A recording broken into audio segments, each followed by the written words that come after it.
Bismillahirrahmanirrahim. Tentunya kita paham bahwasanya doa itu merupakan perkara yang besar. Kajian kita pada kesempatan hari ini menasihati diri kita, menasihati kita sebagai penuntut ilmu untuk lebih menelisik dan lebih mendalam ketika memahami tentang masalah membuka pintu langit dengan doa. Karena doa, tentunya kita harus paham, doa itu bukan sesuatu yang sifatnya biasa. Doa itu merupakan sesuatu yang besar. Makanya tidak salah ketika Rasulullah SAW ketika beliau menempatkan posisi doa, Nabi tidak menempatkan posisi doa itu hanya dalam masalah fikih, tetapi sesungguhnya doa itu termasuk dari bagian akidah dan tauhid seorang hamba kepada Rabb-nya. Inilah yang menjadikan kita betul-betul mengerti bahwasanya Rasulullah bukan hanya menempatkan doa itu bukan pada posisi tauhid, akidah seorang mukmin di hadapan Rabb-nya. Tapi sesungguhnya doa juga merupakan bagian dari sebuah senjata. Makanya dalam satu riwayat yang lainnya Rasulullah SAW menyampaikan doa silahul mukmin. Doa itu merupakan senjata bagi orang yang beriman. Karena sejatinya senjata itu terbagi menjadi dua. Ada senjata yang berfisik, berwujud. Kita mampu raba, kita mampu rasa, dan mampu memiliki daya merusak kepada musuh-musuh yang dimiliki. Itu yang namanya senjata. Ketika kita lihat fisiknya, contoh parang, contoh kemudian golok, contoh kemudian pistol, itu adalah senjata yang berfisik.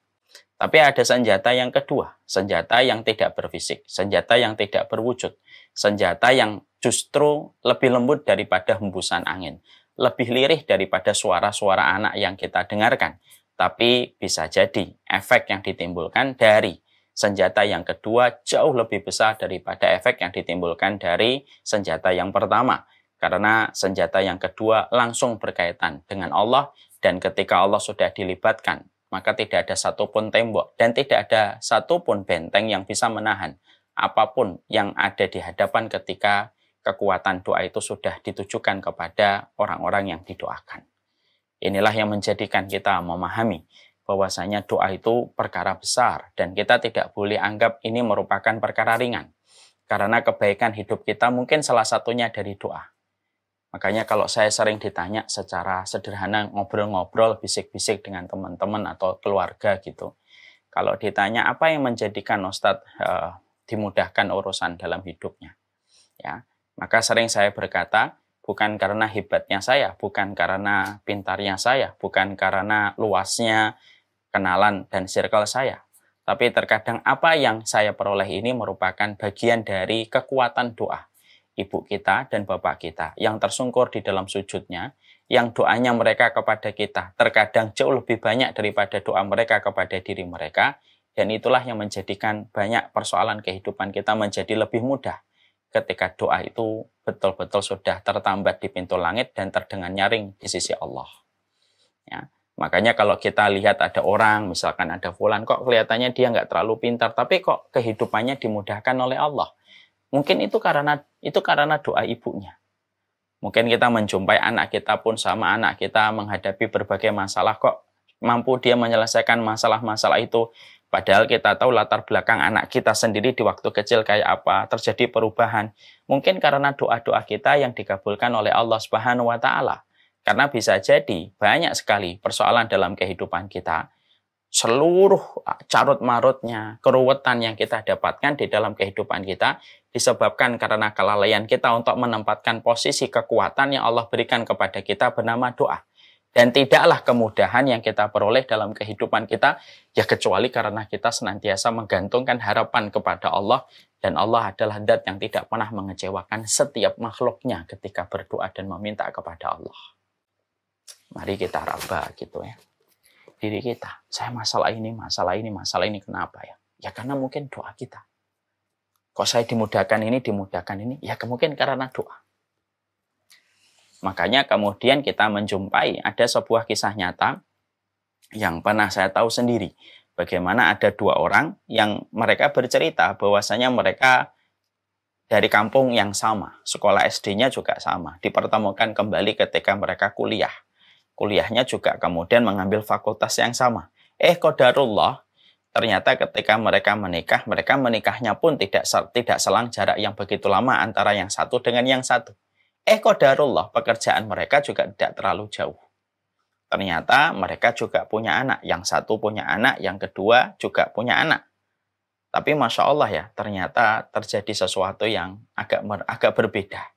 Ketika yang pertama punya anak, anaknya bertumbuh kembang sampai mendekati mumayyiz. 6, 7, 8 tahun anaknya mumayyiz. Sama dengan anak dari sahabatnya. Itu juga mendekati mumayyiz. Orang tua yang pertama ini mendapati anaknya kok begitu sulit diajak untuk sholat. Diajak ke masjid begitu berat. Selalu memiliki 1001 alasan. Kalau sudah disebutkan kata adzan, iqomat, sholat, dan masjid.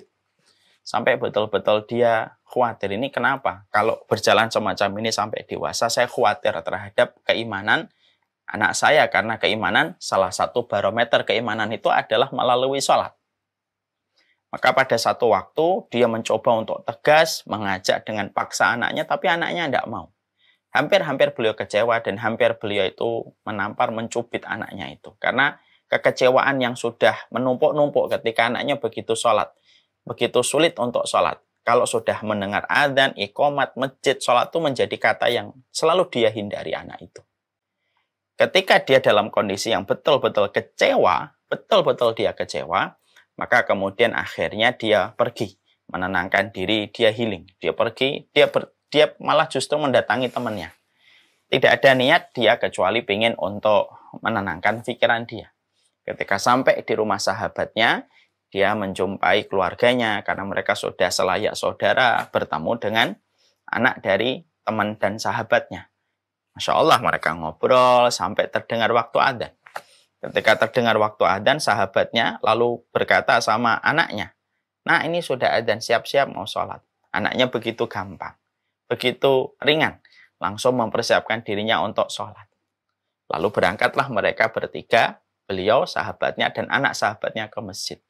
Dalam perjalanan ke masjid sampai pulang dari masjid, maka dia akhirnya mencoba untuk bertanya, kenapa anakmu begitu mudah datang ke masjid? Padahal anakku susah banget untuk diajak ke masjid.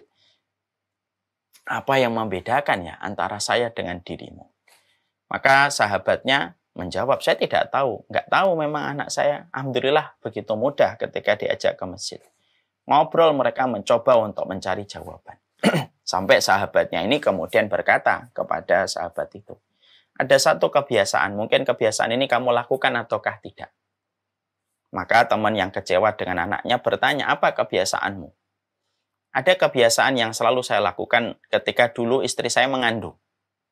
Sampai dia melahirkan. Sampai kemudian anak saya bertumbuh kembang. Sampai dia mumayyiz. Ada satu doa yang tidak pernah saya tinggalkan pada surat Ibrahim. Yaitu adalah saya berdoa dengan doanya Nabi Ibrahim.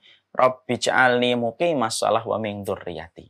Ya Allah, jadikanlah diriku orang yang menegakkan sholat dan keturunan-keturunanku adalah orang yang menegakkan sholat. Dan itu merupakan salah satu doa kunci bagi saya yang tidak pernah saya tinggalkan. Setiap harinya, ketika bersama dengan mentari yang menghangatkan bumi, maka bersama itu pula saya membasahi lisan saya untuk mendoakan anak saya semoga dia adalah orang yang menegakkan sholat. Sahabatnya yang satunya ketika mendengar kebiasaan dari temannya, maka beliau seakan-akan tersambar dengan petir dan dia menyadari bahwasanya dia tidak pernah berdoa dengan doa itu. Dan akhirnya ketemulah salah satu pangkal. Kenapa anaknya itu menjadi sulit untuk diajak ke masjid? Ternyata dia tidak pernah memohon mengetuk pintu langit, memohon kepada Allah supaya anaknya dijadikan sebagai anak yang mendirikan sholat bersama dirinya yang mendirikan sholat. Kisah ini based on true story, ya. Walaupun tidak seviral Layangan Putus, tapi kisah ini layak untuk menjadi sebuah refleksi dan perenungan untuk kita. Bahwasanya tadi saya menasihati diri saya, bahwasanya bisa jadi banyak persoalan dalam kehidupan kita itu disebabkan karena kurangnya kita untuk menggunakan senjata yang sudah diberikan oleh Allah. Akhirnya pekerjaan kita menjadi melambat.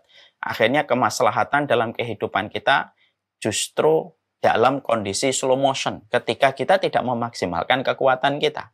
Bukankah hidup kalau tidak ada kekuatan itu akhirnya berjalan sebagaimana sebuah adegan film slow motion kan? Kalau kemudian dalam kehidupan kita kan semacam itu. Syukran ya Rabbi, syukran, hadaita qalbi, syukran.